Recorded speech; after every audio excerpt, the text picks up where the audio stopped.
my name is Anthony, and I joined the Navy in August 1974. It's in December 1974, I was on the USS Kansas City for 2 years, and after that, I went to VP9, which is a patrol squadron that hunted submarines. I left that squadron to go to HS-85, which is a helicopter squadron that basically did the same thing. And that's where I hurt my knee. I hurt my knee. We had a total helicopter into the hangar, and I was getting ready to get off the tug to uncouple the helicopter so we could take off. But as I was getting off the tug, the driver accidentally hit the gas, and I fell, and I crunched my knee on the concrete.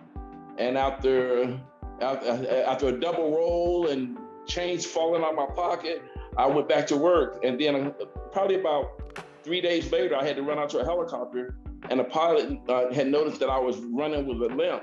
So I went to the doctor, and then I went to the doctor. They eventually operated on my knee once, and after they operated on it once, they didn't tell me at the time. I was young. I was probably in my early 20s. They didn't tell me that I needed therapy. So after the therapy, after my knee felt better, I just started climbing up, doing my normal job around the rotor head and all this stuff. And then eventually they had to operate on my knee again. And after the second time, they realized it wasn't gonna get any better. So after a little over 10 years and 6 months, they told me I had to get out. So I got out, and then I got in the civilian force, worked for a few years, but over the years I noticed my knee deteriorating, and I kept going to the doctor about it. And they eventually, I think it was I started it in 2005 with my VA claim, and every year I was getting treatment for it. They had, I was doing everything that I was supposed to do, but they wouldn't raise my percentage. They kept my percentage at 10% until they actually replaced my knee, which they did. They did that in August of 2008, and that's when they bumped it up to 30%. And all this time, I've been fighting with the VA about my claim, about them raising it and everything. When I finally went back, so they finally had me go to a compensation and pension exam. And when I went there, this is where the craziness starts. When I went there, I walked in. As soon as I saw the compensation doctor, he looked at me and said, you need both of your knees replaced. You don't have to do any range of motion tests or anything. So when I left there, I'm thinking that everything is all good.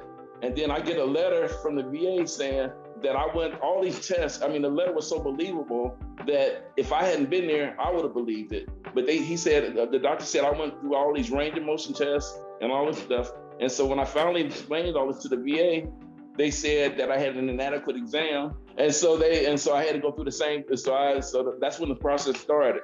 And so, and I would meet lawyers. I would talk to lawyers that took the case, but they would do it. One law firm took the case.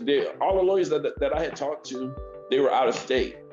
And so and they would do, like, one firm said that they found some errors in the VA's judgment. They said they collected $5,000 and that their job was done. And I've had another law firm that basically did the same thing. I had another law firm that said that I was too far in the appeals process for them to do anything.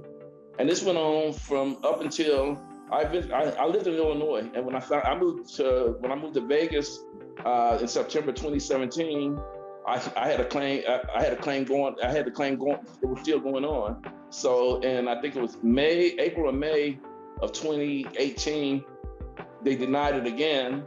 And then I was trying to figure out what to do. So that's when I got in touch with Jamie. I got in touch with a few lawyers, and then I actually met with Jamie. And when I met with Jamie, I just felt good about it. I talked to him, I explained everything to him, and he seemed like somebody that would actually fight, not just at the beginning, but all the way through it.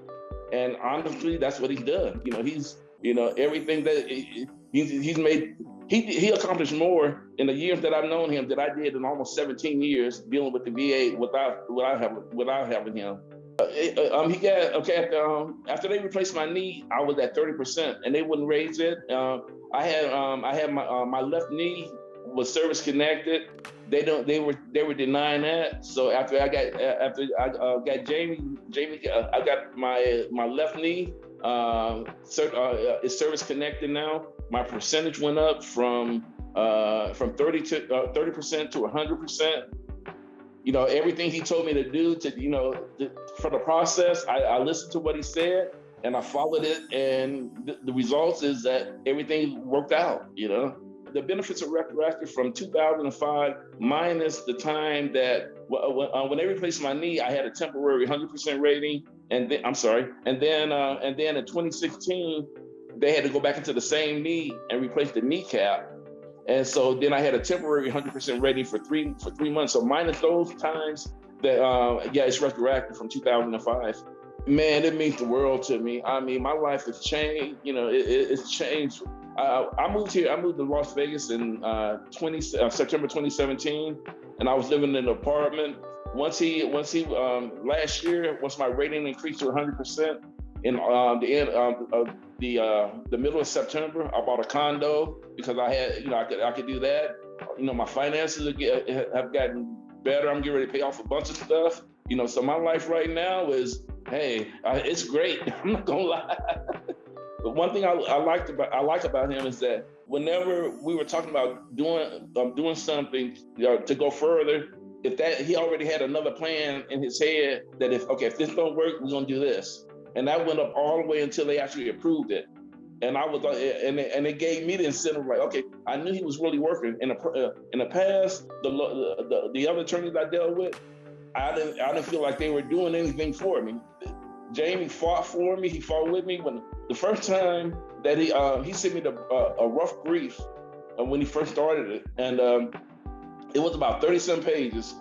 And I'm not a lawyer. My sister-in-law is a lawyer. I'm not a lawyer. But when I read it, I had to tell him, hey, I'm not a lawyer, but it even sounds good to me. I'm gonna keep fighting because I know what I'm fighting for is real. And I would tell them, if you're fighting, don't give up. If you can, get up, find a lawyer, but not just any lawyer. Find someone that you could actually see and talk to, and and see if they'll help. And you may find somebody like Jamie. And I'm not gonna lie, I looked out and found him.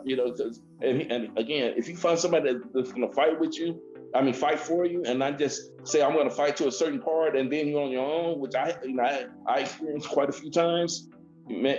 Just keep fighting.